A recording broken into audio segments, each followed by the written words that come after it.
Real talk lang tayo mga boss. Hindi ba nakaka-insulto? Kung magtatrabaho tayo sa gobyerno, kailangan natin na civil service, eligibility, yung mga PRC license, and etc. Pero itong mga tumatakbo ng mga kandidato, tumatakbo senador, mga congressman, at kahit ano pa dyan, hindi man lawyer, mga artista, mga walang pinag-aralan, walang natutunan, walang background sa batas, at etc.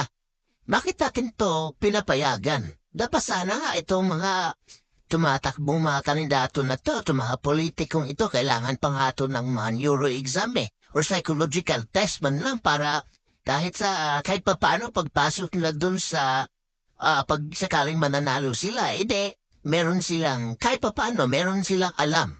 Meron silang malalaman natin yung professionalidad nila. Hindi yung parang naglagay na tayo ng mga king ko dyan sa, sa Senado